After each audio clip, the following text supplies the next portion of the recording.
പട്ടികയ്ക്ക് പുറത്ത്. 2 കുഞ്ഞുങ്ങളുണ്ട്. അവർക്ക് നാളെ ഇതുപോലത്തെ ഒരവസ്ഥ, കാരണം നമുക്ക് കിട്ടേണ്ട സംവരണം നമുക്ക് കിട്ടണം എന്നുള്ള ഒരിതാണ്. ഞാനിപ്പോൾ സംസാരിക്കുന്നത് നാളെ നമ്മുടെ അടുത്ത ജനറേഷൻ ഇങ്ങനെ ഒരു ഗതി വരാൻ പാടില്ല.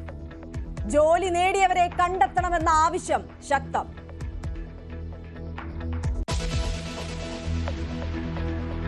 വോട്ടർ പട്ടിക ക്രമക്കേട് ആരോപണത്തിൽ രാഹുലിന് തെരഞ്ഞെടുപ്പ് കമ്മീഷന്റെ നോട്ടീസ്. ഉന്നയിച്ച ആരോപണങ്ങൾക്ക് തെളിവ് ഹാജരാക്കണം. കാണിച്ചത് പോളിംഗ് ഓഫീസറുടെ രേഖയല്ലെന്നും കമ്മീഷൻ. ആരോപണം കടുപ്പിക്കാൻ വോട്ട് ചോരി വെബ്സൈറ്റുമായി രാഹുൽ ഗാന്ധി.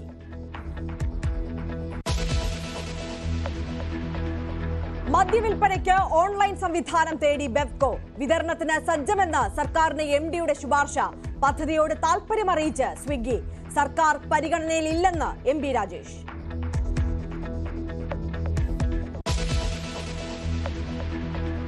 കൊച്ചിയിൽ അമ്മൂമ്മയുടെ ആൺ സുഹൃത്ത് നിർബന്ധിച്ച് ലഹരി നൽകിയെന്ന് 14-കാരൻ തിരുവനന്തപുരം സ്വദേശി അറസ്റ്റിൽ.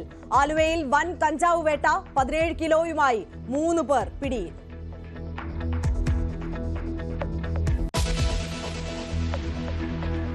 പ്രൊഡ്യൂസേഴ്സ് അസോസിയേഷനിൽ പോർമുഖം തുറന്ന് വിജയ് ബാബുവും സാന്ദ്ര തോമസും.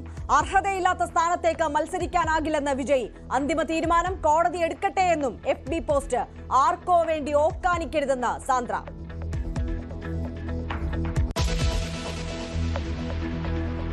തിരുവനന്തപുരം ജനറൽ ആശുപത്രിക്ക് സമീപം കാർ നടപ്പാതയിലേക്ക് ഇടിച്ചു കയറി. 4 പേർക്ക് ഗുരുതര പരിക്ക്. മലപ്പുറം കൊണ്ടോട്ടിയിൽ ഓടിക്കൊണ്ടിരുന്ന ബസ്സിന് തീ പിടിച്ചു. എടവണ്ണയിൽ കാർ ഇലക്ട്രിക് പോസ്റ്റിൽ ഇടിച്ച് മറിഞ്ഞു.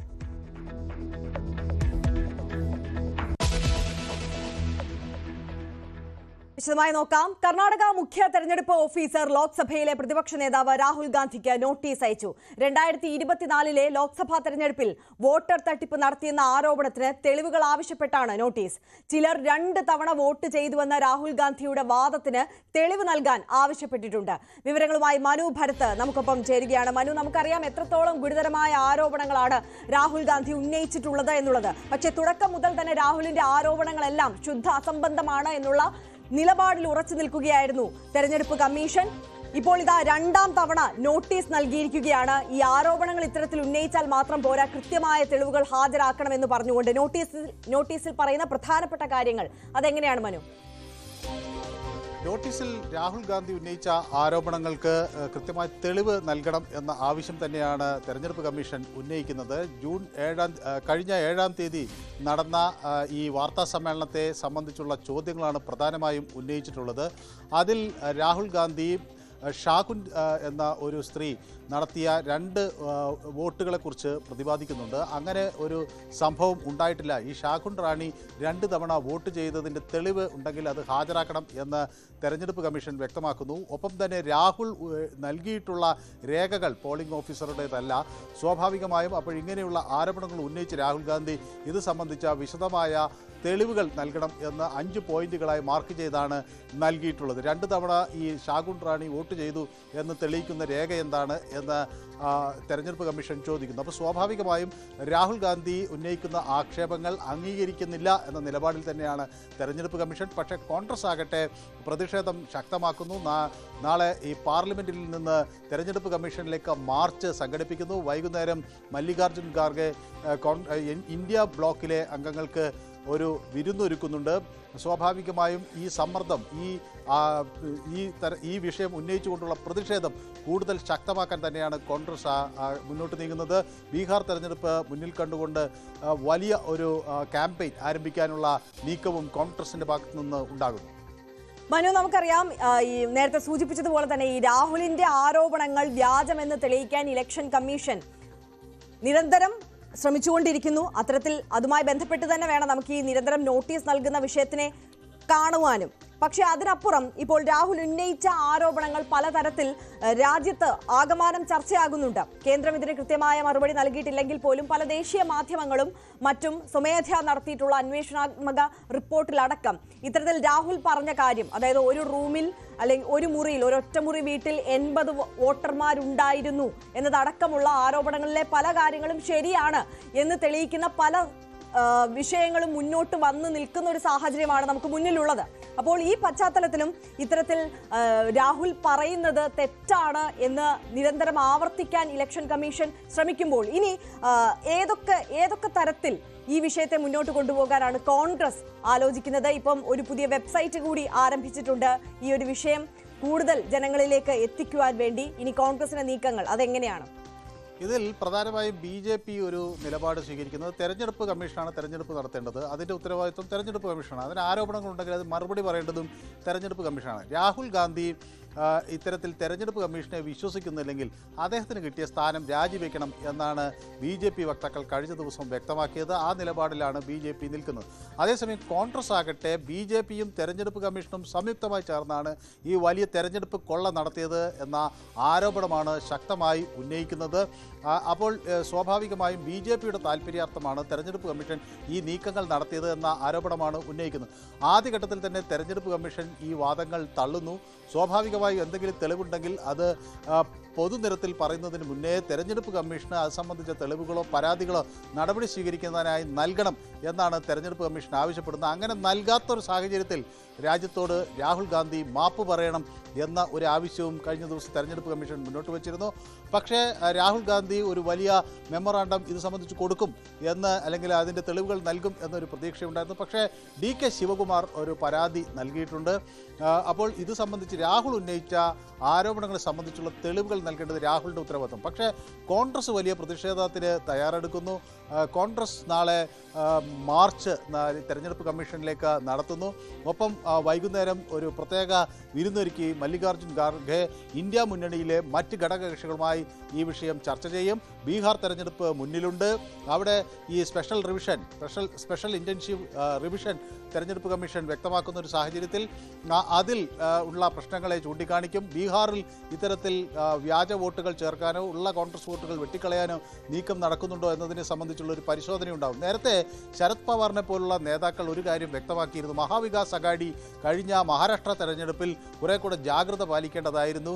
ഈ രാഹുൽ ഉന്നയിച്ച ആരോപണങ്ങൾ പരിശോധിക്കണം. പക്ഷേ നേരത്തെ തന്നെ ഈ വിഷയത്തിൽ മഹാവികാസ് അഘാഡി ഇത് പരിശോധിച്ച് ആ സമയത്ത് ആവശ്യമായ ജാഗ്രത പുലർത്തണമായിരുന്നു എന്നൊരു നിർദ്ദേശം ഇപ്പോൾ NCP നേതാവ് ശരത് പവാർ വെച്ചിട്ടുണ്ട്. അപ്പോൾ സ്വാഭാവികമായും ഇനി വരാനിരിക്കുന്ന തെരഞ്ഞെടുപ്പിൽ ആ ജാഗ്രത ഉണ്ടാകണം എന്ന ആവശ്യം വയ്ക്കുന്നു. അതേസമയം രാഹുൽ ഗാന്ധി ആകട്ടെ ഈ ഡിജിറ്റൽ വോട്ടർ റോൾ നൽകണം തനിക്ക് എന്ന ആവശ്യമാണ് ഉന്നയിക്കുന്നത്. ആ ഡിജിറ്റൽ വോട്ടർ റോൾ കിട്ടിയാൽ പെട്ടെന്ന് തന്നെ ഈ അന്വേഷണം പൂർത്തീകരിക്കാൻ കഴിയും. പേപ്പറുകൾ നോക്കി 2 വോട്ടർമാരുണ്ടോ എന്ന് കണ്ടുപിടിക്കുന്നത് വലിയ പ്രയാസകരമായ ദൗത്യമായിരിക്കും. അതേസമയം ഡിജിറ്റൽ റോൾ കിട്ടിയാൽ വളരെ എളുപ്പത്തിൽ ഇത് ചെയ്യാൻ കഴിയും എന്നും അത് രാജ്യമെമ്പാടുമുള്ള വോട്ടർ പട്ടികയിൽ ഉള്ള ക്രമക്കേടുകൾ മുഴുവൻ കണ്ടുപിടിക്കാൻ കഴിയുമെന്ന് രാഹുൽ ഗാന്ധി വ്യക്തമാക്കുന്നു. എന്നാൽ ഇതൊക്കെ വെബ്സൈറ്റുകളിൽ തന്നെ ഉണ്ട് എന്ന നിലപാടാണ് തെരഞ്ഞെടുപ്പ് കമ്മീഷൻ വയ്ക്കുന്നത്. ഏതായാലും കോൺഗ്രസ് ഒരു പ്രചരണായുധം എന്ന തരത്തിൽ വോട്ട് ചോരി എന്ന പേരിൽ ഒരു വെബ് പേജ് തുടങ്ങിയിരിക്കുന്നു. അപ്പോൾ ആളുകൾക്ക് പിന്തുണ അറിയിക്കേണ്ടവർക്ക് അതിൽ രജിസ്റ്റർ ചെയ്തുകൊണ്ട് അവരുടെ പിന്തുണയെ അറിയിക്കുക. അങ്ങനെ ആ നിലയ്ക്ക് ഒരു വലിയ സമ്മർദ്ദം രാജ്യത്ത് ഉണ്ടാക്കുക, ഒരു വലിയ ക്യാമ്പയിൻ ഉണ്ടാക്കുക. 2024 കോൺഗ്രസിൻ്റെ പരാജയം യഥാർത്ഥത്തിൽ പരാജയമായിരുന്നില്ല. അത് വോട്ട് കൊള്ളയിലൂടെയും വോട്ട് അട്ടിമറിക്ക് നടത്തുന്നതിലൂടെയും നേടിയ ഒരു വിജയമാണ് BJPക്കുള്ളത് എന്ന ഒരു ആക്ഷേപമാണ് ഈ ബീഹാർ തെരഞ്ഞെടുപ്പിൻ്റെ ഘട്ടത്തിൽ പ്രധാനമായും രാഹുൽ ഗാന്ധി ഉന്നയിക്കുക. അത് BJPയുടെ ആത്മവിശ്വാസത്തെ തകർക്കാൻ കഴിയുമെന്നൊരു ശുഭാപ്തി വിശ്വാസമാണ് പ്രതിപക്ഷ ചേരിക്കുന്നത്. യെസ്, മനു ഭരത്താണ് വിശദാംശങ്ങളുമായി ചേർന്നത്. തെരഞ്ഞെടുപ്പ് അട്ടിമറി എന്ന രാഹുൽ ഗാന്ധിയുടെ ആരോപണം നാടകമെന്ന് രാജീവ് ചന്ദ്രശേഖർ. ഓപ്പറേഷൻ സിന്ധൂറിന് ശേഷം മറ്റൊരു വിഷയവുമായി വരികയാണ്. കോൺഗ്രസിലെ പ്രശ്നങ്ങൾ മറയ്ക്കാൻ രാഹുൽ പരമാവധി ശ്രമിക്കുന്നു. ഇതിന്റെ ഭാഗമാണ് ഇത്തരം പ്രതികരണങ്ങളെന്നും രാജീവ് ചന്ദ്രശേഖർ പറഞ്ഞു. കോൺഗ്രസ് പാർട്ടിയിലുള്ള ബുദ്ധിമുട്ടും അവരുടെ പ്രവർത്തകരിലുള്ള ഒരു ലാക്ക് ഓഫ് കോൺഫിഡൻസിന് ശ്രദ്ധ തിരിക്കാനാണ് രാഹുൽ ഗാന്ധി എല്ലാ 4-5 ദിവസം ഓരോരോ പുതിയ വാർത്തകൾ സൃഷ്ടിക്കുന്നത്. ഇതില് സത്യം എന്താണെന്ന് ഇലക്ഷൻ കമ്മീഷന് 2-3 ദിവസം കഴിഞ്ഞിട്ട് ഇതും പൊളിയും. നമ്മളിപ്പോ കഴിഞ്ഞ 10 കൊല്ലം രാഹുൽ ഗാന്ധി എത്ര പ്രാവശ്യം നുണ പറഞ്ഞിട്ടുണ്ട്, ആരോപണം കുറിച്ച് മുമ്പോട്ട് വെച്ചിട്ടുണ്ട്, എല്ലാം പൊളിഞ്ഞില്ലേ? ഇതും പൊളിഞ്ഞു. ആറ്റം ബോംബ് എന്ന് പറഞ്ഞ് നടക്കുന്ന രാഹുൽ ഗാന്ധി പുള്ളിക്കാരൻ വിചാരിക്കുന്നത് ആറ്റം എന്ന് പറഞ്ഞാൽ ഫിസിക്കലി ഏറ്റവും ചെറിയൊരു എലിമെന്റാണ്. ആറ്റം ബോംബ് എന്ന് പറഞ്ഞപ്പോൾ അയാൾ വിചാരിച്ചത് ചെറിയൊരു ഇഷ്യൂ ആണ്. അത് ചെറിയ ഇഷ്യൂ ആയി മാറി. അത്രേ ഉള്ളൂ. സംവരണ ആനുകൂല്യങ്ങൾക്കായി സംസ്ഥാനത്ത് ജാതി തട്ടിപ്പ്.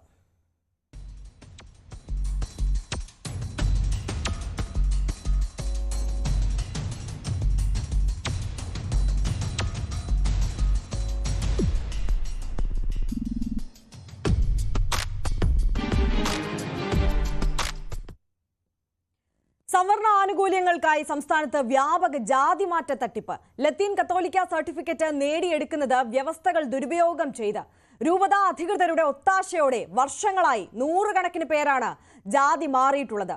സർക്കാർ ജോലിയും വിദ്യാഭ്യാസ ആനുകൂല്യങ്ങളും ഒക്കെ ഇത്തരത്തിൽ വ്യാജ സർട്ടിഫിക്കറ്റ് ഉപയോഗിച്ച് നേടിയെടുത്തവർ നിരവധിയാണ്. നാടാർ, ഈഴവ, പരിവർത്തിത ക്രൈസ്തവർ, SIUC, RC തുടങ്ങിയ വിഭാഗങ്ങളിലുള്ളവരൊക്കെ ലത്തീൻ വിഭാഗത്തിലേക്ക് മാറിയിട്ടുള്ളതായി ന്യൂസ് 18 അന്വേഷണത്തിൽ വ്യക്തമായി. News 18 big breaking. വ്യാജ ജാതി സർട്ടിഫിക്കറ്റുകൾ നേടിയെടുക്കുന്നത് മുമ്പൊക്കെ ഒറ്റപ്പെട്ട സംഭവമായിരുന്നെങ്കിൽ ഇന്നത് വളരെ വ്യാപകമായിരിക്കുന്നു. അതിന്റെ ഞെട്ടിക്കുന്ന തെളിവുകളാണ് ന്യൂസ് 18 പുറത്തുവിടുന്നത്.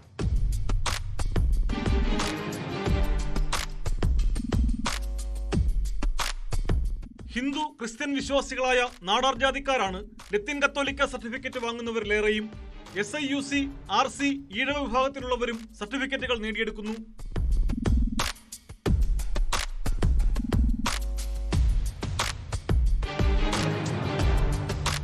ലത്തീൻ സമുദായാംഗമാണെന്ന സർട്ടിഫിക്കറ്റ് താലൂക്ക് ഓഫീസിൽ നിന്ന് സ്വന്തമാക്കിയ ശേഷം SSLC ബുക്കിൽ ജാതി തെറ്റായി രേഖപ്പെടുത്തിയതാണെന്നും അത് തിരുത്തുന്നതായും ഗസറ്റിൽ വിജ്ഞാപനം ചെയ്യും. ബിഷപ്പുമാർ നൽകുന്ന സർട്ടിഫിക്കറ്റ് സഹായരേഖയായി പരിഗണിച്ച് റവന്യൂ അധികൃതർ പ്രാദേശിക അന്വേഷണം നടത്തിയാണ് സർട്ടിഫിക്കറ്റ് നൽകേണ്ടത്. എന്നാൽ ഏതാനും ആഴ്ചകൾ പള്ളിയിൽ പോയാൽ ആർക്കും വികാരിയുടെ കത്തും തുടർന്ന് ബിഷപ്പിന്റെ സർട്ടിഫിക്കറ്റും ലഭിക്കുമെന്ന് നാടാർ ജാതിയിൽ ജനിച്ച് ലത്തീൻ കത്തോലിക്ക വിഭാഗത്തിലേക്ക് മാറിയ യുവാവ് ന്യൂസ് 18 വെളിപ്പെടുത്തി. അതായത് അതിൽ ഉണ്ടായിരുന്നവർക്ക് പ്രത്യേകിച്ച് പൈസ കൊടുക്കേണ്ടിയില്ലായിരുന്നു. അല്ലാതെ പുറത്തുനിന്ന് വരുന്ന ആൾക്കാർ ഇത് അവരുടെ കുടുംബരേഖ അവർ ചേർക്കുകയും ആ കുടുംബരേഖയ്ക്ക് അവർക്ക് പ്രത്യേകിച്ച് പൈസ കൊടുത്തവർ ആ ഒരു രേഖയിലോട്ട് കയറ്റണമല്ലോ, അങ്ങനെ അവർ ചെയ്യുന്നുണ്ടായിരുന്നു. പിന്നെ ഇത് ബിഷപ്പ് ഹൗസിൽ നമ്മൾ കൊണ്ട് കത്ത് കൊടുക്കുകയും അവിടെ ജസ്റ്റ് ഒരു ഫീസായിട്ട് ജസ്റ്റ് വാങ്ങിക്കുകയും ചെയ്യും. അത് ഒരു 150-200 രൂപ ആ രൂപ റേഞ്ചിലായിരിക്കും ഞാൻ കൊടുത്ത് വാങ്ങിച്ചത്. മറ്റു ഇപ്പം നിങ്ങൾ ക്രിസ്ത്യൻ വിശ്വാസി ആയതുകൊണ്ട് ആ പ്രശ്നം ഉണ്ടായില്ല, പക്ഷെ അങ്ങനെ അല്ലാത്തവർക്കാകുമ്പം മറ്റ് പണം കൊടുത്താൽ കിട്ടുമെന്നാണ് പറയുന്നത്. അങ്ങനെയാണ്. അതിൽ കുറച്ച് പേര് അങ്ങനെ ഞങ്ങളുടെ പള്ളിയിൽ തന്നെ 2-3 പേര് ഹിന്ദുക്കളായിരുന്നിട്ട് ലാറ്റിൻ കാത്തലിക്കായിട്ട് മാറി വന്നവരുമുണ്ട്. അത് മറ്റ് സമുദായത്തിൽപ്പെട്ടവർ, നാടാറല്ലാതെ മറ്റ് സമുദായത്തിൽപ്പെട്ട ആൾക്കാരും ഇതുപോലെ ലാറ്റിൻ കാത്തലിക്ക്, അത് ക്രിസ്ത്യൻ വിശ്വാസം വന്ന് ലാറ്റിൻ കാത്തലിക്കായിട്ട് സർട്ടിഫിക്കറ്റ് വരുമ്പോൾ ലാറ്റിൻ കാത്തലിക് എന്നായിട്ട് അടുത്ത് വരുന്നത്. ഇങ്ങനെ പലരും സർക്കാർ ജോലിയൊക്കെ സമ്പാദിച്ചിട്ടുണ്ടോ? ഒത്തിരി പേര് അങ്ങനെ സമ്പാദിച്ചിട്ടുണ്ട്. കാരണം 4% സംവരണമല്ലേ. പല സ്വാധീനങ്ങൾ ഉപയോഗിച്ചും പണം നൽകിയും ഒക്കെ ഇത്തരത്തിൽ സർട്ടിഫിക്കറ്റ് നേടിയെടുക്കുന്നവരുമുണ്ടെന്നാണ് ആരോപണം. നിരവധി ക്രമക്കേടുകളാണ് ഇതിന്റെയൊക്കെ മറവിൽ നടക്കുന്നത്. ഇത് ഐത്തിയൂർ സ്വദേശിനി പ്രീത SIUC വിഭാഗത്തിൽ ഉൾപ്പെട്ടതാണെന്ന് 2002 CSI ബിഷപ്പ് കൊടുത്ത കത്താണ്.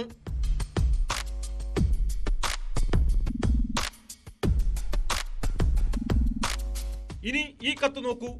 ഇതേ പ്രീത ലത്തീൻ വിഭാഗത്തിലുള്ളയാളാണെന്ന് 2005 നെയ്യാറ്റിൻകര രൂപതാധികൃതർ സാക്ഷ്യപ്പെടുത്തിയിരിക്കുന്നു.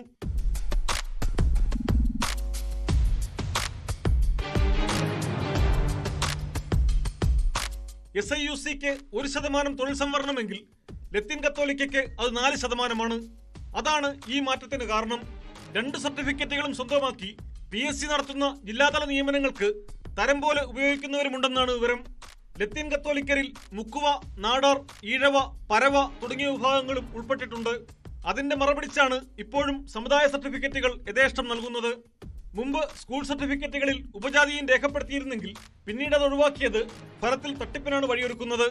മതത്തിന്റെ കോളത്തിൽ ലാറ്റിൻ കാത്തലിക് എന്നും ജാതി നാടാറെന്നും SSLC ബുക്കിൽ രേഖപ്പെടുത്തിയിരുന്ന സ്ത്രീയുടെ മകളുടെ സർട്ടിഫിക്കറ്റ് ആയപ്പോൾ അത് യഥാക്രമം ക്രിസ്ത്യൻ, ലാറ്റിൻ കാത്തലിക് എന്നായി. 1947 മുമ്പ് ലത്തീൻ കത്തോലിക്ക വിശ്വാസം പിന്തുടർന്നു വന്നവരുടെ പിൻതലമുറക്കാർക്ക് മാത്രമേ സർട്ടിഫിക്കറ്റ് നൽകാവൂ എന്നാണ് വ്യവസ്ഥ.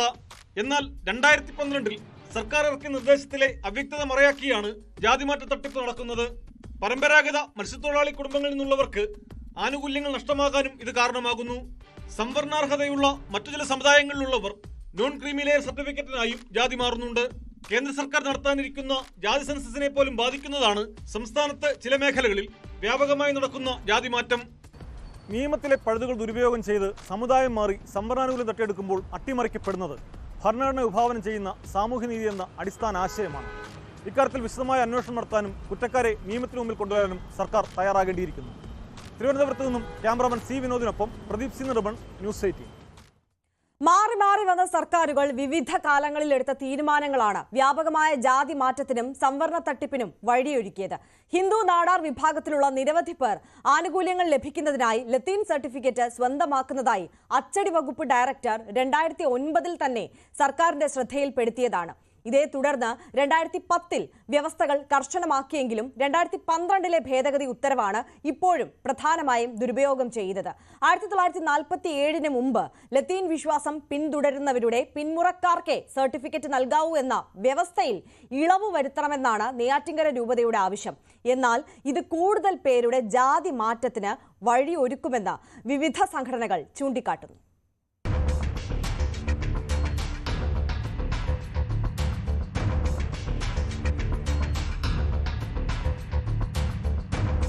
ഉന്നത വിദ്യാഭ്യാസത്തിനും ജോലിക്കും സംവരണം ലഭിക്കാനായി ജാതിക്കോളത്തിൽ ലാറ്റിൻ കാതലിക് എന്ന് രേഖപ്പെടുത്തണമെന്ന് നെയ്യാറ്റിൻകര രൂപത 2009 പുറത്തിറക്കിയ ബുള്ളറ്റിനിൽ ആവശ്യപ്പെട്ടിരുന്നു.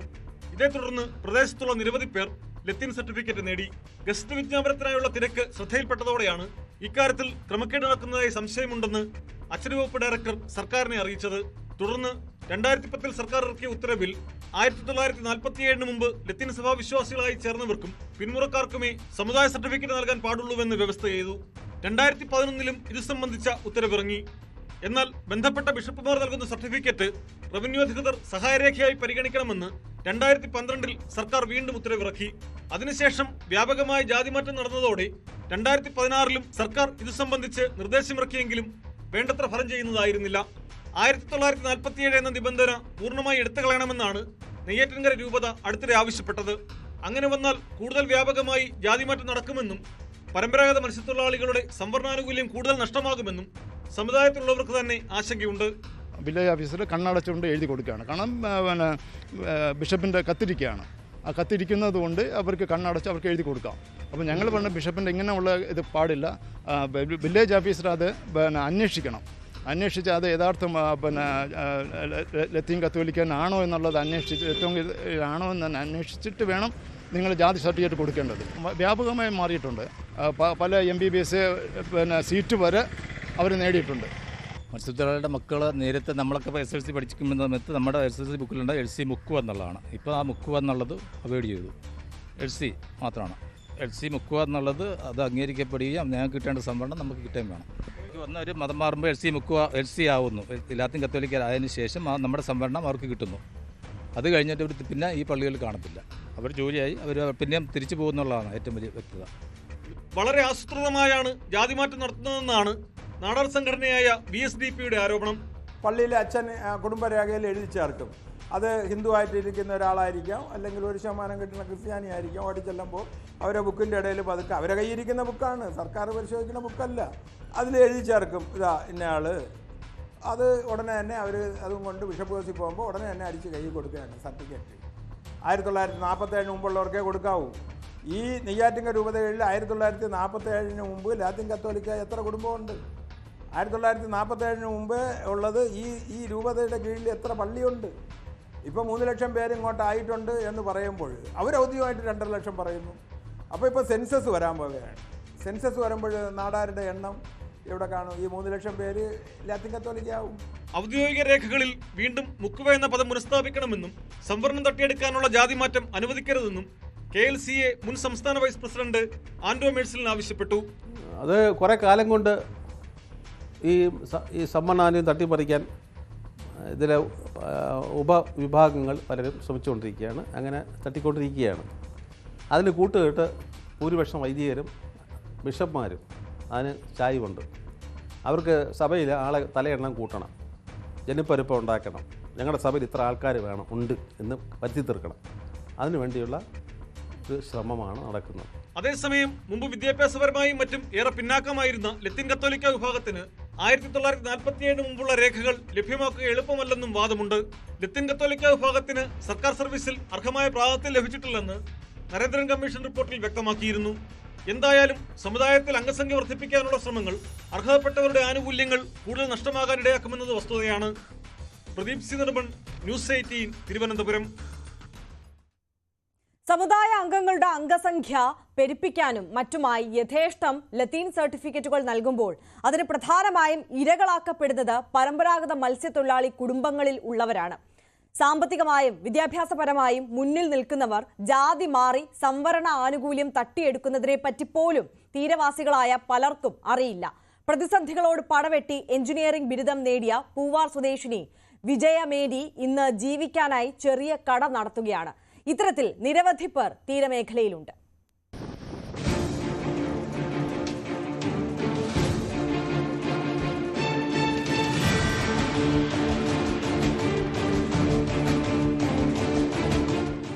ഇത് പൂവാർ സ്വദേശിനി വിജയമേരി 2012 ചെന്നൈ സർവകലാശാലയിൽ നിന്ന് IT-യിൽ ബിടെക് ബിരുദം നേടി. PSCയുടെ നിരവധി പരീക്ഷകൾ എഴുതിയെങ്കിലും ഇന്നും സർക്കാർ ജോലി ഈ 35-കാരിക്ക് സ്വപ്നം മാത്രമാണ്. ഭർത്താവ് ഓട്ടോറിക്ഷ ഓടിക്കുന്നു. 2 മക്കളുണ്ട്. ജീവിക്കാൻ മറ്റു മാർഗങ്ങളില്ലാതായപ്പോൾ തീരദേശ റോഡിനോട് ചേർന്ന് ചെറിയ കട നടത്തുകയാണ് ഈ യുവതി. നമ്മളെ സപ്പോർട്ട് ചെയ്യാൻ, പിന്നിൽ നിന്ന് സപ്പോർട്ട് ചെയ്യാൻ ആളില്ല. നമ്മൾ ഒറ്റയ്ക്കുള്ള ഒരിതാണ്.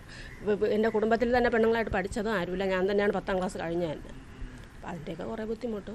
ഞാൻ ലോൺ എടുത്താണ് പഠിച്ചത്. പക്ഷേ വിദ്യാഭ്യാസപരമായിട്ട് നമ്മളെ സപ്പോർട്ട് ചെയ്യാനോ അങ്ങനെയൊന്നും ആരുമില്ലായിരുന്നു. ലോൺ എടുത്തിട്ടും അതും ഞാൻ പ്രൈവറ്റ് ഫാമിലൊക്കെ ജോലി ചെയ്ത് തന്നെയാണ് ലോൺ അടച്ച് തീർത്തത്. പിന്നെ നമ്മൾ കല്യാണം കഴിച്ച് കുട്ടികളായി പിന്നെ അതിൻ്റെ ഒരു രീതിയിലോട്ട് മാറി. പിന്നെ നമ്മുടെ ചുറ്റുപാടനുസരിച്ച് പിന്നെ ഇപ്പോൾ ഒരു ജോലിക്ക് പോകണമെങ്കിൽ തന്നെ ഇപ്പോൾ അറിയാമല്ലോ, പ്രൈവറ്റായിട്ട് പോകണമെങ്കിൽ നമ്മളെന്തെങ്കിലും ലക്ഷങ്ങൾ കൊടുക്കേണ്ടി വരും ഡൊണേഷനായിട്ട് പോലും. ടീച്ചറായിട്ട് വരെ ഞാൻ വർക്ക് ചെയ്തിട്ടുണ്ട്. സ്കൂളിൽ കമ്പ്യൂട്ടർ ടീച്ചറായിട്ടും വർക്ക് ചെയ്തിട്ടുണ്ട്. തനിക്കുണ്ടായ അവസ്ഥ മക്കൾക്കെങ്കിലും ഉണ്ടാകരുതെന്ന് വിജയമേരി പറയുന്നു. അപ്പോൾ എനിക്കിപ്പോൾ 35 വയസ്സായി. അപ്പോൾ എനിക്ക് 2 കുഞ്ഞുങ്ങളുണ്ട്. അവർക്ക് നാളെ ഇതുപോലത്തെ ഒരവസ്ഥ, കാരണം നമുക്ക് കിട്ടേണ്ട സംവരണം നമുക്ക് കിട്ടണം എന്നുള്ള ഒരിതാണ്. ഞാനിപ്പോൾ സംസാരിക്കുന്നത് നാളെ നമ്മുടെ അടുത്ത ജനറേഷൻ ഇങ്ങനെ ഒരു ഗതി വരാൻ പാടില്ല. കടലിൽ നിന്നും 100 മീറ്റർ പോലുമില്ല വിജയമേരിയുടെ കടയിലേക്ക്. മക്കൾക്ക് നാട്ടിൽ ജോലി ലഭിക്കാത്തതിൽ വേദനിക്കുന്ന അമ്മമാരെയും ഈ തീരത്ത് കണ്ടു. 3 മാസമായി പോയിട്ട് ഒരു ഇവിടെ ജോലി ഇല്ലാത്തതുകൊണ്ട് അവിടെയാണ് പോയത്. അവിടെ ജോലിയില്ല, യുദ്ധം നടക്കുന്നുണ്ട്. എൻ്റെ മോൻ അവധിപ്പെട്ട് കിടക്കണ്. അപ്പം ഞങ്ങൾ പാവപ്പെട്ട ഈ മത്സ്യത്തൊഴിലാളികൾക്ക് ഇവിടെ വീടേ പോലും സുരക്ഷിത ഇല്ലാത്ത വീടാണ്. ആ മക്കൾ പോയെങ്കിലും 10 രൂപ കിട്ടി ഞങ്ങളെ ജീവിതം നയിച്ചു പോകുന്നതാണ് ഞങ്ങൾ പ്രതീക്ഷ. ഇപ്പം അവിടെ പോയി അവിടെയും ജോലിയില്ലാതെ മക്കൾ വരാൻ വേണ്ടി ഇല്ലാത്ത സ്ഥിതിയിലാണ് അവിടെ കിടക്കുന്നുണ്ട്. ഞങ്ങൾ ഭർത്താക്കന്മാർ കിടന്ന് കഷ്ടപ്പെട്ട് ഉപ്പുവെള്ളത്തിൽ മുങ്ങി പാടുപെടുന്നത് പോലെ ആകരുത്. ഞങ്ങളുടെ മക്കളെ നല്ലൊരു ജോലിക്ക് ആക്കണം എന്നാണ് ഞങ്ങൾ ഇത്രയും പഠിപ്പിക്കുന്നത്. പഠിപ്പിച്ചാൽ ഗവൺമെൻറ് അവർ എന്താണെന്ന് പോലും തിരിഞ്ഞു നോക്കുന്നില്ല. ഞങ്ങൾ 8 ലക്ഷം രൂപ പലിശയ്ക്ക് എടുത്താണ്, 2 പൈസ പലിശയ്ക്ക് നാട്ടിൽ നിന്ന് എടുത്താണ് റഷ്യയിൽ അയച്ചത്. അയച്ച് 33-ൻ്റെ അന്ന് എൻ്റെ മോൻ വീട്ടിൽ വന്നിരിക്കുന്നു. കാരണം അവനെ ആളെ കടത്തി കൊണ്ടുപോയതാണ്. അങ്ങനെയും ചെയ്യുന്നു. ഇപ്പം ഗൾഫ് രാജ്യങ്ങളിലും ആളെ കടത്തി കൊണ്ടുപോകുന്നുണ്ട്. അപ്പോൾ 8 ലക്ഷം രൂപയില്ല. എൻ്റെ മോൻ എങ്ങനെ ജീവനോടെ നാട്ടിൽ വന്ന് കയറി. കടലുമായും അനുബന്ധ ഉപജീവന മാർഗങ്ങളുമായും യാതൊരു ബന്ധവുമില്ലാത്ത സ്ഥലങ്ങളിലുള്ളവർ പോലും 4% സംവരണത്തിൽ നിന്ന് കൈയിട്ട് വാരുമ്പോൾ വിജയമേരിയെ പോലുള്ളവർക്ക് സർക്കാർ ജോലി സ്വപ്നം മാത്രമായി തുടരാനാണ് സാധ്യത. പൂവാറിൽ നിന്ന് ക്യാമറമാൻ സി വിനോദിനൊപ്പം പ്രദീപ് സി നെടുമൺ, ന്യൂസ് 18. ലത്തീൻ കത്തോലിക്ക വിഭാഗത്തിലാണെന്ന സർട്ടിഫിക്കറ്റ് വാങ്ങിയ ശേഷം പല കാരണങ്ങളാൽ തിരിച്ചു പോകാൻ ആഗ്രഹിക്കുന്നവരുമുണ്ട്. ഇത്തരത്തിൽ ഒരാളാണ് ബാലരാമപുരം സ്വദേശികളായ ബാബുവിന്റെയും ശാന്തകുമാരിയുടെയും മകൻ BS ലിൻഡോ. പെട്ടെന്ന് ജോലി ലഭിക്കുമെന്ന വാഗ്ദാനം കേട്ടാണ് ഹിന്ദു നാടാർ വിഭാഗത്തിൽപ്പെട്ട മാതാപിതാക്കൾ മക്കൾക്ക് ലത്തീൻ കത്തോലിക്ക സർട്ടിഫിക്കറ്റ് വാങ്ങിയതെന്ന് ലിൻഡോ പറയുന്നു. ലിൻഡോയുടെ SSLC ബുക്കിൽ ഇപ്പോഴും ലാറ്റിൻ കാത്തലിക് എന്നാണ് രേഖപ്പെടുത്തിയിട്ടുള്ളത്. സഹോദരൻ ഗസറ്റിൽ പരസ്യം ചെയ്ത് തിരികെ നാടാർ വിഭാഗത്തിൽ എത്തിയെന്നും താനും ജനിച്ച ജാതിയിൽ തന്നെ ജീവിക്കാനാണ് ആഗ്രഹിക്കുന്നതെന്നും ലിൻഡോ ന്യൂസ് 18നോട് പറഞ്ഞു. ആനുകൂല്യങ്ങൾ നേടിയെടുക്കാനായി ലത്തീൻ സർട്ടിഫിക്കറ്റ് വാങ്ങിയ ചിലരെങ്കിലും ഇപ്പോൾ അത് ശരിയല്ല എന്ന് തോന്നി തുറന്നു പറയാനും തയ്യാറാകുന്നുണ്ട്. പ്രധാനമായും യുവാക്കളാണ് അത്തരത്തിൽ മുന്നോട്ട് വരുന്നത്. നെയ്യാറ്റിൻകര സ്വദേശിയായ ലിൻഡോ ഇത്തരം കാര്യങ്ങൾ തുറന്നു പറയാൻ തയ്യാറാണെന്ന് നമ്മളെ അറിയിക്കുകയുണ്ടായി. ലിൻഡോ, ഏത് സാഹചര്യത്തിലാണ് താങ്കൾ ഇങ്ങനെ ഈ ലത്തീൻ സർട്ടിഫിക്കറ്റ് വാങ്ങിയത്? ഒരു ജോലിയായിട്ട് ബന്ധപ്പെട്ട് സംവരണം കൂടുതൽ കിട്ടുമെന്നുള്ള ഒരു ഉറപ്പിന്മേലാണ് പള്ളിയിലോട്ട് പോവുകയും അവിടെ നിന്ന് സർട്ടിഫിക്കറ്റ് വാങ്ങാനുള്ള ഇടയാവുകയും ചെയ്തത്. നിങ്ങളുടെ അമ്മയും മാതാപിതാക്കളൊക്കെ അമ്മയും അച്ഛനും ഒക്കെ ഏത് വിശ്വാസത്തിലുള്ളവരാണ്? ഹിന്ദു വിശ്വാസികളാണ്. ഹിന്ദു വിശ്വാസം എന്ന് പറയുമ്പോൾ ജന്മനാൽ അവർ ഹിന്ദുക്കളാണ്. പാരമ്പര്യമായിട്ട് ഹിന്ദു നാടാറാണ്. നാടാർ വിഭാഗത്തിൽ ഹിന്ദു നാടാർ വിഭാഗത്തിൽപ്പെട്ട ആൾക്കാരാണ്. അവർ ഇപ്പോഴും ക്ഷേത്രത്തിലൊക്കെ പോകാറുണ്ട്. ക്ഷേത്രത്തിലൊക്കെ പോകാറുണ്ട്. അവർ ഹിന്ദുക്കളായിട്ട് തന്നെ തുടരുകയും ചെയ്യുന്നുണ്ട്. പിന്നെ നിങ്ങളുടെ സഹോദരങ്ങളൊക്കെ ഇങ്ങനെ മതം എല്ലാവരും ഇങ്ങനെ മാറിയായിരുന്നു? മതം അല്ലെങ്കിൽ ജാതി ഇങ്ങനെ മാറിയായിരുന്നു? എൻ്റെ രണ്ടാമത്തെ സഹോദരൻ മാറിയായിരുന്നു. പിന്നെ അതുകൊണ്ടൊരു ഇപ്പോൾ ബിസിനസ്സും കാര്യങ്ങളായിട്ട് മുമ്പോട്ട് പോകുന്ന സമയത്ത് ഇപ്പം മാറി ഹിന്ദു നാടാർ എന്നുള്ളൊരു സർട്ടിഫിക്കറ്റിലോട്ട് ഗസറ്റിൽ കൊടുത്ത് ചേഞ്ച് ചെയ്തായിരുന്നു. ലിൻഡോ ഏത് വർഷമാണ് ഇത് മാറിയത്? ഞാൻ SLC കഴിഞ്ഞ് നിന്ന സമയത്താണ് ഇതേപോലെ പള്ളിയിൽ നിന്ന് വന്ന് പറയുകയും അവിടെ ചേർക്കുകയും സർട്ടിഫിക്കറ്റിൽ Latin Catholic other than Anglo Indian എന്ന് എഴുതിയാൽ മാത്രമേ സംവരണം കിട്ടത്തുള്ളൂ എന്ന് പറഞ്ഞ് അങ്ങോട്ട് ചേഞ്ച് ആവുകയും ചെയ്തത്. പള്ളിയിൽ നിന്ന് വന്ന് വീട്ടിൽ നിന്ന് പറയുകയായിരുന്നു ചെയ്തത്. പൈസ വല്ലതും നമ്മൾ ചിലവുണ്ടായിരുന്നു? നമുക്ക് മാസവരി കുടുംബവരി എന്നുള്ള രീതിയിൽ അവർ രജിസ്റ്ററിൽ അംഗത്വം ചേർക്കുകയും അതിന് മാസവരി കുടുംബവരി എന്നുള്ള രീതിയിൽ അവിടെ അടയ്ക്കുകയും ചെയ്തിട്ടുണ്ടായിരുന്നു. സർട്ടിഫിക്കറ്റ് വാങ്ങാൻ നേരം പൈസ വല്ലതും? ബിഷപ്പ് ഹൗസിൽ അന്ന് എത്ര അടച്ചെന്ന് എനിക്ക് കറക്റ്റ് ഓർമ്മയില്ല. അന്ന് അവിടെ നമ്മളൊരു ചെറിയൊരു തുക അവിടെ അടച്ചിട്ടുണ്ടായിരുന്നു. ഏത് സാഹചര്യത്തിലാണ് ഇപ്പോൾ താങ്കൾ ഇത് തിരിച്ച് പറയാൻ തയ്യാറാകുന്നത്? നാടാർ എന്നുള്ളൊരു ഐഡൻറ്റിറ്റിയിൽ പോകാനാണ് എനിക്ക് താല്പര്യം. ഇപ്പോൾ എൻ്റെ സർട്ടിഫിക്കറ്റും എൻ്റെ ഐഡൻറ്റിറ്റി ബാക്കിയുള്ള കാര്യങ്ങൾ ഇരിക്കുന്നത് ലാറ്റിൻ കാത്തലിക് എന്നുള്ളൊരു മുക്കൂർ ഐഡൻറ്റിറ്റിയിലാണ് എൻ്റെ ഇതിരിക്കുന്നത്, സർട്ടിഫിക്കറ്റും ബാക്കി കാര്യങ്ങളും ഇരിക്കുന്നത്. അപ്പോൾ അത് തുറന്നു കൊണ്ടുപോകാൻ എനിക്ക് താല്പര്യമില്ല. എനിക്ക് നമ്മൾ സ്വയം ജനിച്ച ജാതിയിൽ തന്നെ ജീവിക്കാനുള്ളൊരു ആഗ്രഹം. നിങ്ങളുടെ ബന്ധുക്കളിലൊക്കെ എല്ലാവരും ഇപ്പോഴും എങ്ങനെയാണ്? എല്ലാവരും തന്നെ ഇങ്ങനെ ഒത്തിരി പേര് മാറിയിട്ടുണ്ടോ? എൻ്റെ ബാക്കി ബന്ധുക്കളെല്ലാവരും ഹിന്ദു നാടാർ തന്നെയാണ്. എല്ലാവരുടെ സർട്ടിഫിക്കറ്റും കാര്യങ്ങളും അതിൽ ഒരു വേറിട്ടൊരു സർട്ടിഫിക്കറ്റായി മാറിയപ്പോൾ എൻ്റെത് ലാറ്റിൻ കാത്തലിക് എന്നുള്ളൊരു സർട്ടിഫിക്കറ്റിലോട്ട് മാറി. ഒത്തിരി പേര് ഇങ്ങനെ മാറുന്നുണ്ട് നിങ്ങളുടെ പ്രദേശത്തൊക്കെ? നിരവധി പേര് മാറുന്നുണ്ട്. അത് ലാറ്റിൻ കാത്തലിക്കിൽ LC വിഭാഗത്തിൽ തന്നെ ഇപ്പം SIUC CSIയിൽ നിന്നുള്ള ആൾക്കാരടക്കം ഒരുപാട് പേര് ഇപ്പോൾ ഇങ്ങോട്ട് മാറുന്നതായിട്ട് അറിവിലുണ്ട്. ഭരണഘടനാപരമായി മതം മാറ്റം നമുക്ക് അനുവദനീയമാണ്. ഒരാൾക്ക് ഏത് മതത്തിൽ വേണമെങ്കിലും വിശ്വസിക്കാം. പക്ഷേ ഒരാൾ ജനിച്ചു വളർന്ന സമുദായം, ജാതി അത് മാറ്റാൻ കഴിയില്ല. ചില പ്രത്യേക സാഹചര്യങ്ങളിൽ അല്ലെങ്കിൽ സമ്മർദ്ദങ്ങളിലും മറ്റും പെട്ട് ഇങ്ങനെ മാറേണ്ടി വന്ന ലിൻഡോയെ പോലെ ചിലരെങ്കിലും ഇപ്പോൾ യഥാർത്ഥ വസ്തുത തുറന്നു പറയുന്നുണ്ട് എന്നതും യാഥാർത്ഥ്യമാണ്. തിരുവനന്തപുരത്ത് നിന്നും ക്യാമറമാൻ C വിനോദിനൊപ്പം പ്രദീപ് സി നിർമ്മൺ, News 18. സംസ്ഥാനത്ത് ഓൺലൈൻ മദ്യ വിൽപ്പനയ്ക്ക് ഒരുങ്ങി കേരള സ്റ്റേറ്റ് ബിവറേജസ് കോർപ്പറേഷൻ. വിതരണത്തിന് സജ്ജമെന്ന് കാട്ടി ബെവ്കോ MD സർക്കാരിന് ശുപാർശ നൽകി. ഓൺലൈൻ ഭക്ഷ്യ വിതരണ കമ്പനിയായ സ്വിഗ്ഗി പദ്ധതിയോട് താൽപര്യം പ്രകടിപ്പിച്ചിട്ടുണ്ട്. അതേസമയം ഓൺലൈൻ മദ്യ വിൽപ്പന നിലവിൽ സർക്കാരിന്റെ പരിഗണനയിൽ ഇല്ലെന്നായിരുന്നു മന്ത്രി MB രാജേഷിന്റെ പ്രതികരണം. മൊബൈൽ ആപ്പിലൂടെ ബുക്ക് ചെയ്യുന്നവർക്ക് മദ്യം വീട്ടിലെത്തിക്കുന്ന ശുപാർശയാണ് ബെവ്കോ സർക്കാരിന് സമർപ്പിച്ചത്. ഇതിനായി ഓൺലൈൻ ആപ്പിന്റെ നിർമ്മാണമടക്കം പൂർത്തീകരിച്ചു. മദ്യം വാങ്ങുന്നയാൾക്ക് 23 വയസ്സ് കഴിഞ്ഞിരിക്കണം. മദ്യം നൽകുന്നതിന് മുമ്പ് പ്രായം തെളിയിക്കുന്ന രേഖ നൽകണം. ഒരു തവണ 3 ലിറ്റർ മദ്യം ഓർഡർ ചെയ്യാം. കരിഞ്ചന്തയിൽ വിൽക്കുന്നത് ഒഴിവാക്കാൻ മദ്യം വാങ്ങുന്നതിന് പരിധി നിശ്ചയിക്കും. കൂടുതൽ വിതരണ കമ്പനികൾ രംഗത്തെത്തിയാൽ ടെൻഡർ വിളിക്കും. മദ്യവിതരണത്തിന്റെ പൂർണ്ണ ഉത്തരവാദിത്തം വിതരണ കമ്പനിക്കായിരിക്കുമെന്നും ബെവ്കോ വ്യക്തമാക്കുന്നു. കഴിഞ്ഞ സാമ്പത്തിക വർഷം 9700 കോടി രൂപയായിരുന്നു മദ്യവിൽപ്പനയിലൂടെയുള്ള സർക്കാർ വരുമാനം. ഓൺലൈൻ മദ്യവിതരണം ആരംഭിച്ചാൽ 2000 കോടിയുടെ അധിക വരുമാനം ഉണ്ടാകുമെന്നാണ് ബെവ്കോയുടെ കണക്കുകൂട്ടൽ. ഭാവിയിൽ സർക്കാർ അനുമതി നൽകിയാൽ ടെൻഡർ നടപടിയടക്കം പൂർത്തിയാക്കി 10 ദിവസത്തിനുള്ളിൽ ഓൺലൈൻ ഡെലിവറി നടത്താൻ പൂർണ്ണ സജ്ജമാണ് ബെവ്കോ. News 18 തിരുവനന്തപുരം. മടങ്ങിയെത്താം ഇടവേളയ്ക്ക് ശേഷം.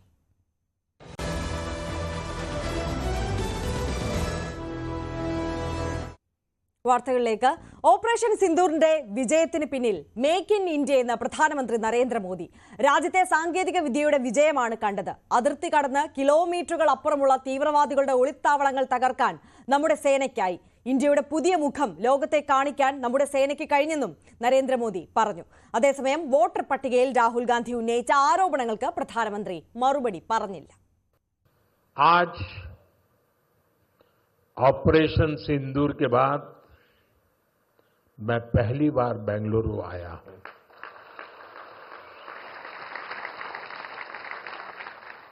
ऑपरेशन सिंदूर में भारतीय सेनाओं की सफलता सीमा पार कई किलोमीटर भीतर आतंकवादी ठिकानों को नेस्त नाबूद करने की ताकत और आतंकवादियों के बचाव में उतरे पाकिस्तान को कुछ ही घंटों में घुटनों पर लाने की हमारी क्षमता पूरी दुनिया ने नए भारत के इस स्वरूप के दर्शन किए हैं। പഹൽഗാം ഭീകരാക്രമണത്തിന് തൊട്ടടുത്ത ദിവസം തന്നെ തിരിച്ചടിക്കാൻ സർക്കാർ സൈന്യത്തിന് പൂർണ്ണ സ്വാതന്ത്ര്യം നൽകിയിരുന്നതായി കരസേനാ മേധാവി ജനറൽ ഉപേന്ദ്ര ത്രിവേദി. തിരിച്ചടി എങ്ങനെ വേണമെന്ന് സൈന്യത്തിന് തീരുമാനിക്കാമെന്നാണ് പ്രതിരോധ മന്ത്രി രാജ്നാഥ് സിംഗ് അറിയിച്ചത്. അത്തരത്തിലുള്ള ആത്മവിശ്വാസവും രാഷ്ട്രീയ ദിശാബോധവും വ്യക്തതയും ആദ്യമായാണ് നേരിൽ കണ്ടതെന്നും ജനറൽ ദ്വിവേദി പറഞ്ഞു. സംഘർഷത്തിൽ ജയം അവകാശപ്പെടുന്ന പാക് നടപടിയെ സൈനിക മേധാവി പരിഹസിച്ചു. ഒരു പാകിസ്ഥാനിയോട് നിങ്ങൾ തോറ്റോ ജയിച്ചോ എന്ന് ചോദിച്ചാൽ ജയിച്ചതുകൊണ്ടാണല്ലോ ഞങ്ങളുടെ കരസേനാ മേധാവി ഫീൽഡ് മാർഷൽ ആയതെന്ന മറുപടിയാകും ലഭിക്കുക. അസിം മുനീറിന് സ്ഥാനക്കയറ്റം നൽകിയത് പരാമർശിച്ചായിരുന്നു ജനറൽ ദ്വിവേദിയുടെ പരിഹാസം. I will just talk about the Op Sindoor as such. And since Op Sindoor, you may be actually saturated by seeing the TV and the parliamentary debates. So I will not spend much time on that. I will say how the technology came into play. But certain things important. 22nd April, you're aware what happened in Pahalgam, and it actually shocked the nation. 23rd is the time when next day itself, we all sat down. And this is the first time which RM has also said, I think enough is enough. And all the three chiefs were very clear, something has to be done. And the free hand was given, of course, that you decide what is to be done. And that is the kind of a confidence with the political directions and political clarity for the first time we saw. And that's what made a difference, because we want to do a lot, but that kind of hand-holding and kind of free, no terms of restrictions, if I can say that. And that is what kind of raises up your morale. And that is how it helped our army commanders or commander-in-chiefs on ground. അമേരിക്കയുടെ ഇരട്ടത്തീരുവയിൽ Donald ട്രംപിനെതിരെ പ്രതിരോധ മന്ത്രി രാജ്നാഥ് സിംഗ്. ചില മുതലാളിമാർക്ക് ഇന്ത്യയോട് അസൂയയാണെന്ന് രാജ്നാഥ് സിംഗ് പറഞ്ഞു. Indian ഉൽപ്പന്നങ്ങളുടെ വില കൂട്ടാനാണ് അവരുടെ ശ്രമം. ഒരു ശക്തിക്കും ഇന്ത്യയുടെ വളർച്ചയെ തടയാനാകില്ലെന്നും പ്രതിരോധ മന്ത്രി പറഞ്ഞു. ട്രംപിന്റെ പേര് പറയാതെയായിരുന്നു രാജ്നാഥ് സിംഗിന്റെ വിമർശനം. कुछ लोग हैं जो भारत का विकास जितनी तेजी के साथ हो रहा है उन्हें रास नहीं आ रहा है, उन्हें अच्छा नहीं लग रहा है. सबके बास तो हम हैं. भारत कैसे इतनी तेजी के साथ बढ़ रहा है, और बहुतों के द्वारा यह कोशिश की जा रही है कुछ ऐसा किया जाए ताकि भारत में भारतवासियों के हाथों से जो चीजें तैयार होती हैं वह दुनिया के देशों में जाएं तो उन देशों में बनने वाली चीजों से वह महंगी हो जाएं, ताकि भारत की धरती पर भारतवासियों के हाथों से बनी हुई चीजें जब महंगी हो जाएंगी तो दुनिया के दोस्त लोग उसे नहीं खरीदेंगे. यह कोशिश की जा रही है. लेकिन बहनों भाइयों, भारत जितनी तेजी के साथ आगे बढ़ रहा है, मैं पूरे विश्वास के साथ कहता हूं कि भारत को अब दुनिया की कोई ताकत विश्व की एक बड़ी शक्ति बनने से रोक नहीं सकती है. റഷ്യൻ പ്രസിഡന്റ് വ്ളാഡിമിർ പുടിനെതിരെ Ukrainian president Vladimir Zelensky. Ukrainian ഭൂമിയുടെ അധിനിവേശം നിയമവിധേയമാക്കാൻ പുടിൻ ശ്രമിക്കുകയാണെന്ന് സെലൻസ്കി ആരോപിച്ചു. ട്രംപ് പുടിൻ കൂടിക്കാഴ്ചയുടെ ഭാഗമായി യുക്രൈന്റെ രണ്ടാം വിഭജനം ഉണ്ടാകില്ലെന്നും സെലൻസ്കി പറഞ്ഞു. അടുത്ത ആഴ്ച ട്രംപ് പുടിന് കൂടിക്കാഴ്ച നൽകാനിരിക്കെയാണ് സെലൻസ്കിയുടെ വിമർശനം. ട്രംപ് പുടിൻ കൂടിക്കാഴ്ച അടുത്ത ആഴ്ച നടക്കാനിരിക്കെ യുക്രൈൻ യുദ്ധം അവസാനിപ്പിക്കുന്നതിൽ പ്രതികരണവുമായി സെലൻസ്കി രംഗത്തു വന്നു. റഷ്യൻ പ്രസിഡന്റ് വ്ളാഡിമിർ പുടിനെ ശക്തമായ ഭാഷയിൽ സെലൻസ്കി വിമർശിച്ചു. യുക്രൈൻ ഭൂമിയുടെ അധിനിവേശം നിയമവിധേയമാക്കാൻ പുടിൻ ശ്രമിക്കുകയാണെന്ന് സെലൻസ്കി ആരോപിച്ചു. റഷ്യ ആരംഭിച്ച യുദ്ധം അവർ തന്നെ അവസാനിപ്പിക്കണം.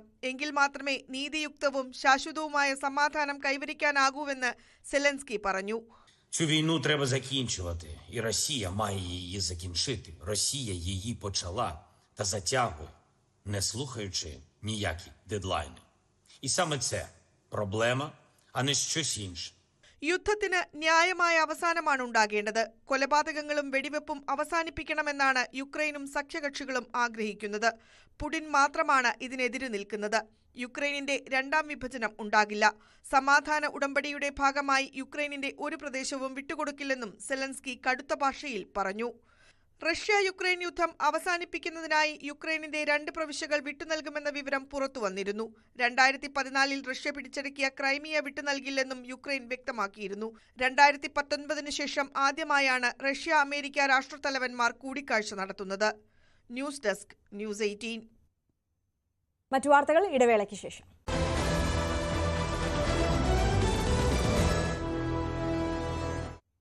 തിരികെ വാർത്തകളിലേക്ക്.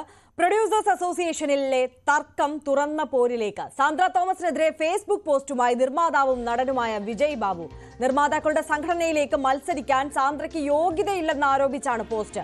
ഫ്രൈഡേ ഫിലിം ഹൌസിനാണ് സെൻസർ സർട്ടിഫിക്കറ്റ് ലഭിച്ചതെന്നും വ്യക്തിക്കല്ലെന്നും വിജയ് ബാബു പറയുന്നു. എന്നാൽ തനിക്ക് സർട്ടിഫിക്കറ്റ് ലഭിച്ചുവെന്ന അവകാശവാദവുമായി സാന്ദ്രയും രംഗത്തെത്തി. ചിലരുടെ കുതന്ത്രങ്ങൾ മറനീക്കി പുറത്തുവരികയാണ്. ആർക്കെങ്കിലും വേണ്ടി ഓക്കാനിക്കാനിരിക്കുന്നവർ സ്വയം പരിഹാസ്യരാകാതെ നോക്കണമെന്നും സാന്ദ്ര പറഞ്ഞു. വിവരങ്ങളുമായി നവമി ദിനേശ് കൂടുതൽ വിശദാംശങ്ങളുമായി നമുക്കൊപ്പം ചേരുകയാണ്. നവമി, ഇതിപ്പോൾ തുറന്ന പോരിലേക്ക് കാര്യങ്ങൾ നീങ്ങുകയാണല്ലോ, വിശദാംശങ്ങൾ.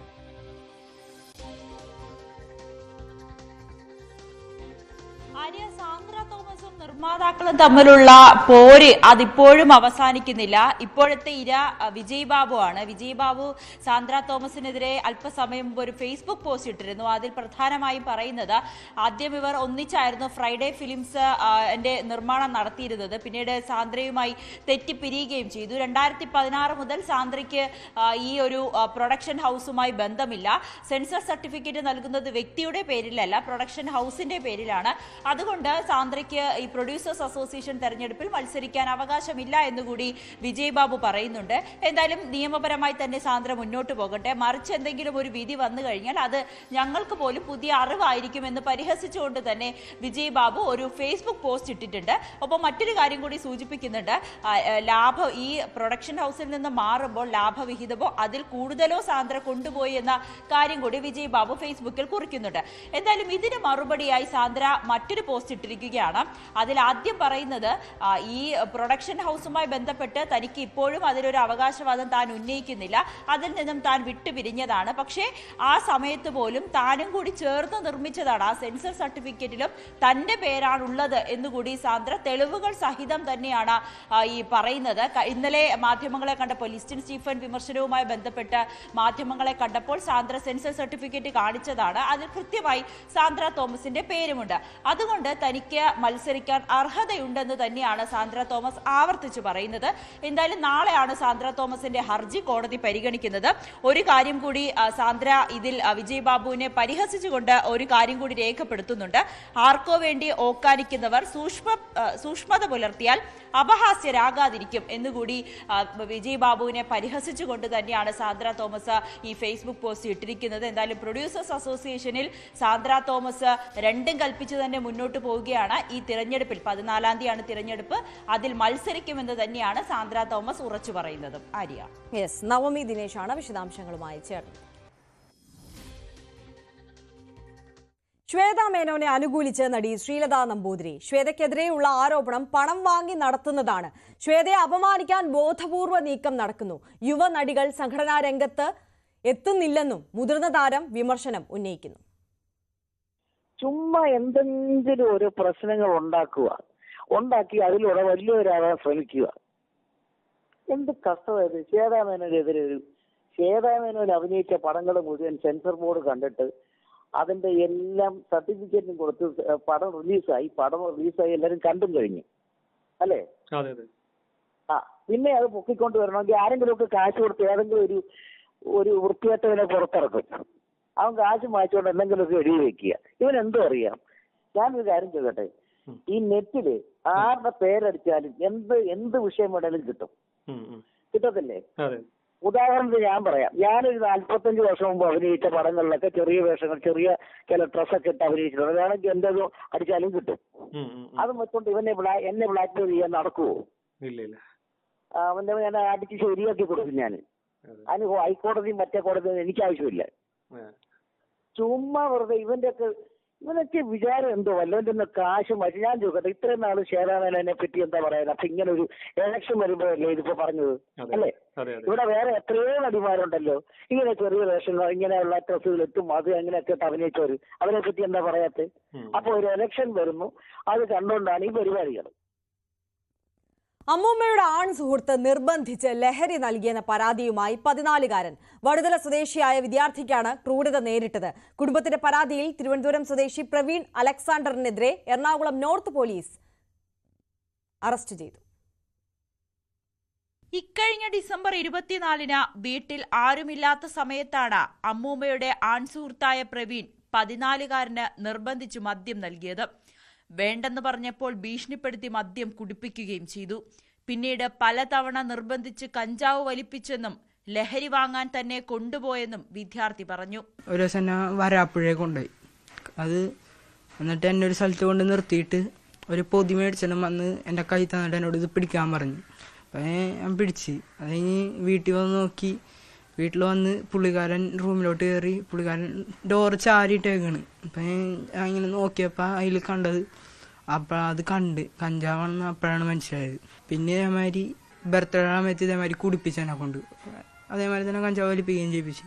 കുട്ടിയുടെ മാതാപിതാക്കൾ എറണാകുളം നോർത്ത് പോലീസിന് പരാതി നൽകി.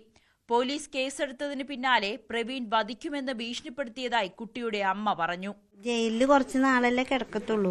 ആ കിടന്നു കഴിഞ്ഞാൽ പുറത്തിറങ്ങി കഴിഞ്ഞാൽ എന്നെയും അമ്മേനെയും മോനെയും കൊല്ലുമെന്നാണ് അവർ പറഞ്ഞുകൊണ്ട് പോയത്. ജുവനൈൽ ജസ്റ്റിസ് ആക്ട് പ്രകാരവും ഭീഷണിപ്പെടുത്തിയെന്ന വകുപ്പ് പ്രകാരവുമാണ് പ്രവീണിനെതിരെ കേസെടുത്തിരിക്കുന്നത്. ന്യൂസ് 18 കൊച്ചി.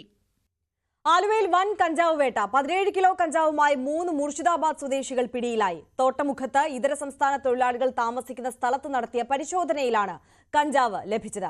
ജില്ലാ പോലീസ് മേധാവി എം ഹേമലതയ്ക്ക് ലഭിച്ച രഹസ്യ വിവരത്തിന്റെ അടിസ്ഥാനത്തിലായിരുന്നു നടപടി.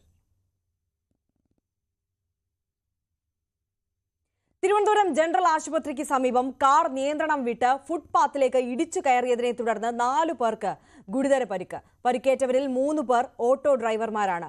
2 വഴിയാത്രക്കാർക്കും പരിക്കേറ്റിട്ടുണ്ട്. ഉച്ചയോടെയാണ് നഗരത്തെ നടുക്കിയ അപകടമുണ്ടായത്.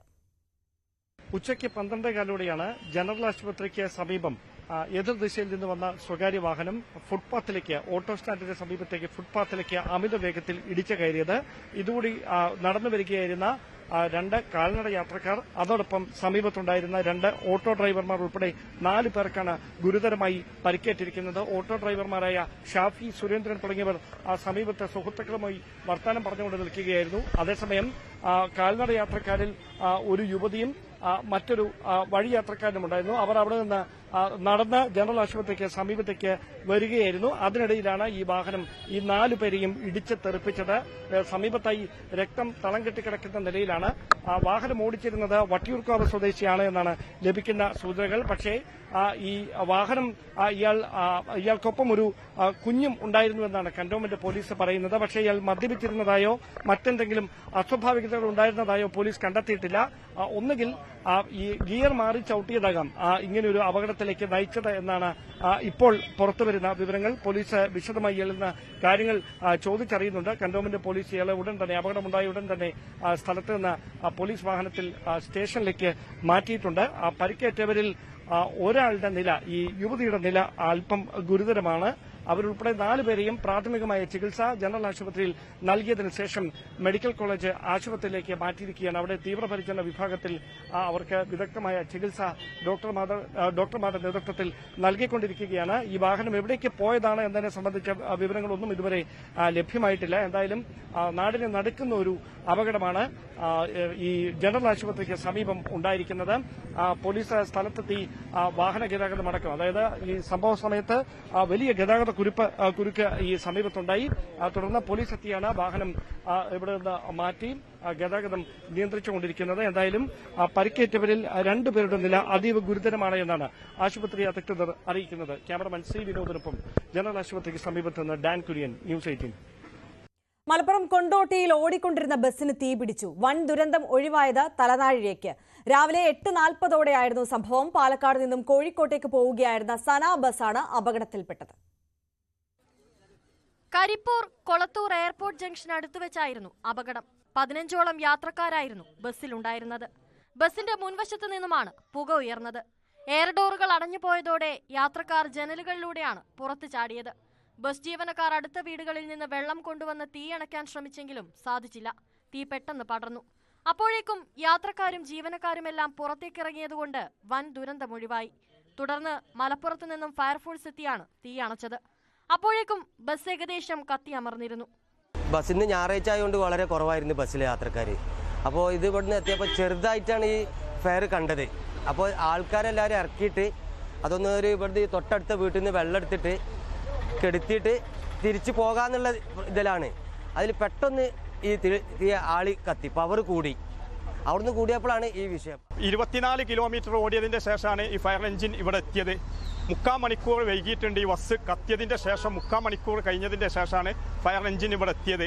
അപ്പോൾ അതിൻ്റെ മുന്നോടിയായിട്ട് പറയാനുള്ളത് എത്രയും പെട്ടെന്ന് കൊണ്ടോട്ടി താലൂക്കിൽ കൊണ്ടോട്ടി മുനിസിപ്പാലിറ്റിൻ്റെ കീഴിൽ ഒരു ഫയർ സ്റ്റേഷൻ കൊണ്ടുവരണമെന്ന് ആവശ്യപ്പെടുക. 1 മണിക്കൂറിലധികം സമയമെടുത്താണ് തീ അണച്ചത്. മലപ്പുറത്തിന് പുറമെ കോഴിക്കോട് നിന്നും ഫയർഫോഴ്സ് യൂണിറ്റുകൾ എത്തി.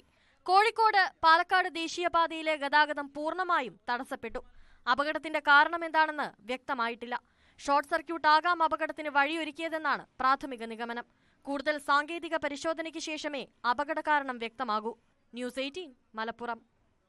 കാറിന്റെ ഡോറിലിരുന്ന് അപകടയാത്ര. കോഴിക്കോട് താമരശ്ശേരി ചുരത്തിലായിരുന്നു യാത്ര നടത്തിയത്. തമിഴ്നാട് രജിസ്ട്രേഷനിലുള്ള വാഹനത്തിലായിരുന്നു ഈ അഭ്യാസം. ഇന്ന് രാവിലെയാണ് സംഭവം. പിന്നിൽ സഞ്ചരിച്ചിരുന്ന യാത്രക്കാരൻ ഫോണിൽ വീഡിയോ ചിത്രീകരിക്കുകയായിരുന്നു.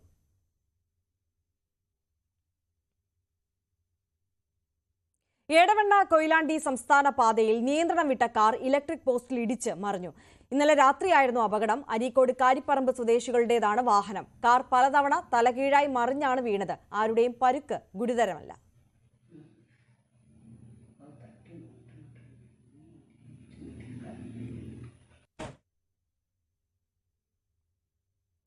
തിരൂർ MES സെൻട്രൽ സ്കൂളിൽ വിദ്യാർത്ഥിനിയെ കാർ ഇടിച്ച് തെറിപ്പിച്ചു. അപകട വിവരം സ്കൂൾ അധികൃതർ വീട്ടുകാരിൽ നിന്ന് മറച്ചുവെച്ചുവെന്ന് പരാതി.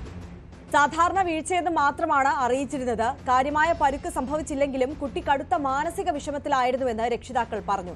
അതേസമയം കുട്ടിയെ കാർ ഇടിച്ച കാര്യം അറിഞ്ഞില്ലെന്നാണ് സ്കൂൾ അധികൃതരുടെ വിശദീകരണം. ജൂലൈ 31-ന് നടന്ന അപകടത്തിന്റെ CCTV ദൃശ്യങ്ങൾ പുറത്തുവന്നു. സംഭവത്തിൽ തിരൂർ പോലീസ് കേസെടുത്ത് അന്വേഷണം ആരംഭിച്ചു.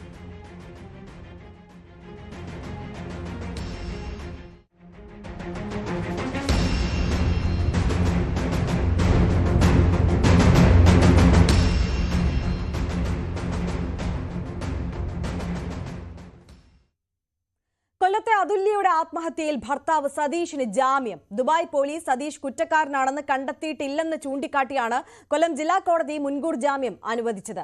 അന്വേഷണത്തിൽ പുരോഗതി ഉണ്ടാകുന്നതുവരെ ജാമ്യം തുടരുമെന്നും കോടതി അറിയിച്ചു. മുൻകൂർ ജാമ്യം ലഭിച്ചതിന്റെ അടിസ്ഥാനത്തിലാണ് ഇന്ന് പുലർച്ചെ സതീഷ് നാട്ടിലെത്തിയത്. വെള്ളിയാഴ്ചയാണ് ഇയാൾക്ക് കൊല്ലം ജില്ലാ കോടതി ജാമ്യം അനുവദിച്ചത്. 2 ലക്ഷം രൂപയുടെ 2 ആൾജാമ്യമാണ് ഉപാധി. അന്വേഷണത്തോട് സഹകരിക്കാൻ സതീഷ് തയ്യാറാണെന്ന് അഭിഭാഷകൻ മുനീർ അറിയിച്ചു. അതേസമയം സതീഷിന് പരമാവധി ശിക്ഷ നൽകണമെന്ന് അതുല്യയുടെ അച്ഛൻ രാജശേഖരൻ പിള്ള പറയുന്നു. പറയാനുള്ളതെന്ന് പറഞ്ഞാൽ എനിക്ക് ഇക്കാര്യത്തിൽ എൻ്റെ മകളെ അവന് കൊലപ്പെടുത്തി എന്നാണ് എൻ്റെ വിശ്വാസം. ഒരു പക്ഷേങ്കിൽ ഇത് ഹാങ് ആണെങ്കിലും അവളെ കൊണ്ട് അങ്ങനെ ചെയ്യിപ്പിച്ചതായിരിക്കും.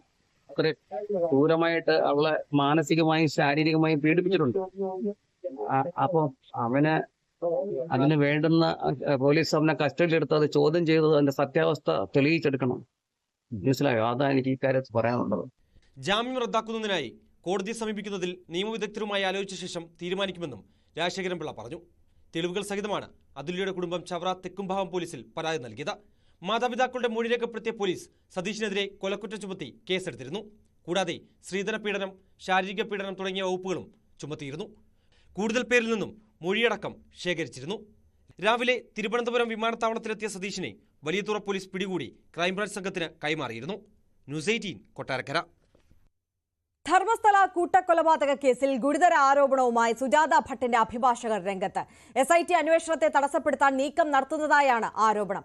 മൃതദേഹം കുഴിച്ചിട്ടെന്ന് സാക്ഷി വെളിപ്പെടുത്തിയ ക്ഷേത്രഭൂമിയായ ബാഹുബലിക്കുന്നിൽ 10 അടിയോളം മണ്ണും മറ്റു വസ്തുക്കളും നിക്ഷേപിച്ചു. തെളിവ് നശിപ്പിക്കുന്നതിന്റെ ഭാഗമായാണ് നടപടിയെന്നും അഭിഭാഷകർ കുറ്റപ്പെടുത്തി. വൈകാരിക തലത്തിൽ പ്രതികരണം ഉണ്ടായേക്കാവുന്ന സ്ഥലത്ത് തിടുക്കത്തിൽ എന്തിനു പരിശോധന നടത്തിയെന്ന ചോദ്യവും ഉയരുന്നുണ്ട്. KV ബൈജുവിന്റെ റിപ്പോർട്ടിലേക്ക്. SIT അന്വേഷണം അട്ടിമറിക്കാൻ ശ്രമം നടക്കുന്നുവെന്ന ഗുരുതര ആരോപണവുമായാണ് ഇപ്പോൾ അഭിഭാഷകർ രംഗത്തെത്തിയിരിക്കുന്നത്. സുജാത ഭട്ടിന്റെ അഭിഭാഷകനാണ് ഇപ്പോൾ ഇത്തരത്തിലുള്ള ഒരു ഗുരുതര ആരോപണവുമായി രംഗത്തെത്തിയിരിക്കുന്നത്. പ്രത്യേകിച്ച് കഴിഞ്ഞ ദിവസം ക്ഷേത്രഭൂമിയിൽ നടന്ന തെരച്ചിലുമായി ബന്ധപ്പെട്ടാണ് ഇപ്പോൾ ഇങ്ങനൊരു ആരോപണം ഉയർന്നത്. കാരണം ഇവിടെ മൃതദേഹങ്ങൾ കുഴിച്ചിട്ട ഭാഗത്ത് മണ്ണും മറ്റു വസ്തുക്കളും ഇട്ട് ഇത്തരത്തിൽ തെളിവ് നശിപ്പിക്കാൻ ശ്രമം നടന്നു എന്ന ഒരു ഗുരുതര ആരോപണം ഉന്നയിച്ചിരിക്കുന്നു. അതായത് 8 അടിയിൽ മുകളിൽ മണ്ണ് ഇവിടെ ഇട്ടിട്ടുണ്ട്. അതുപോലെ തന്നെ മറ്റു വസ്തുക്കളും ഇട്ട് തെളിവ് നശിപ്പിക്കാൻ ശ്രമം നടത്തിയെന്നാണ് ഈ അഭിഭാഷകർ ആരോപിച്ചിരിക്കുന്നത്. എന്നാലും ഇന്നലെയാണ് വളരെ നിർണായകമായ SITയുടെ പരിശോധന നടന്നത്. ക്ഷേത്രഭൂമിയിലേക്ക് SIT കടക്കുന്നു. 11ാം ദിവസമാണ് ഇത്തരത്തിലുള്ള നിർണായക നീക്കവുമായി SIT മുന്നോട്ട് പോയത്. അവിടെ മണിക്കൂറുകളോളം പരിശോധന നടത്തിയെങ്കിലും കാര്യമായ വസ്തുക്കളൊന്നും ലഭിച്ചിട്ടില്ല എന്നാണ് നമുക്ക് കിട്ടുന്ന വിവരം. എന്തായാലും ഒരു വധൂവരന്മാർ ഇവിടെ മുറിയെടുക്കുകയും പിന്നീട് അവരെ കൊലപ്പെടുത്തിയതിനു ശേഷം ഈ സ്ഥലത്ത് ഈ കാണുന്ന സ്ഥലത്ത് ഒഴിച്ചിട്ടു എന്നാണ് സാക്ഷിയുടെ മൊഴി. ഇതിന്റെ അടിസ്ഥാനത്തിലാണ് ഇവിടെ പരിശോധന നടത്തിയത്. എന്തായാലും വളരെ നിർണായകമായ നീക്കമായിരുന്നു. കഴിഞ്ഞ ദിവസങ്ങളിലെല്ലാം സ്നാനഘട്ടയിലും നേത്രാവതിയിലും ഒക്കെയാണ് തെരച്ചിൽ നടത്തിയതെങ്കിൽ ഇത് ക്ഷേത്രഭൂമി.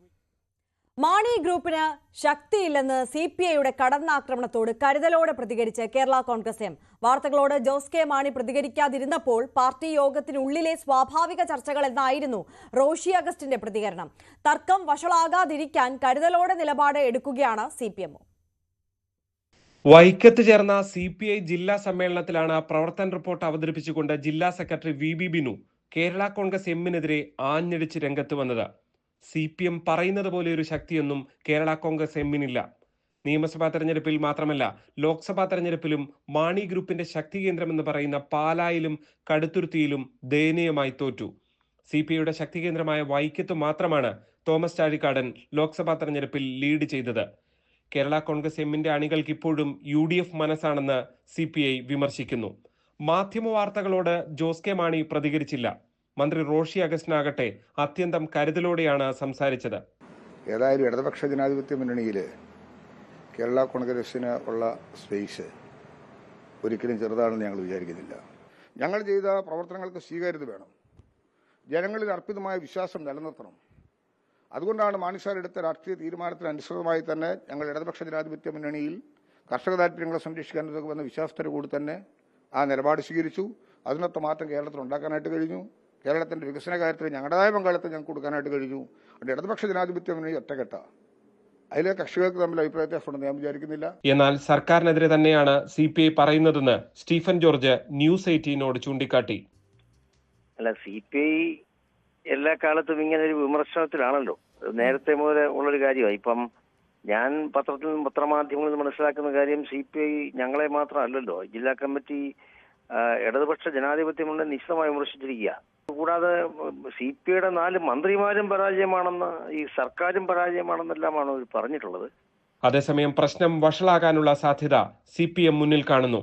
അതുകൊണ്ട് തന്നെ പഴികളെല്ലാം മാധ്യമങ്ങൾക്ക് മേൽ ചാരിയാണ് CPM പ്രതികരണം. ഇതുപോലെ അസംബന്ധം നിറഞ്ഞ ഏതെങ്കിലും ഒരു കാര്യം നമ്മുടെ നാട്ടിൽ നമ്മൾ കേട്ടിട്ടുണ്ടോ? ഒന്ന്, CPIയുടെ ജില്ലാ സമ്മേളനം മാധ്യമപ്രവർത്തകരെ പങ്കെടുപ്പിച്ചുകൊണ്ടല്ല.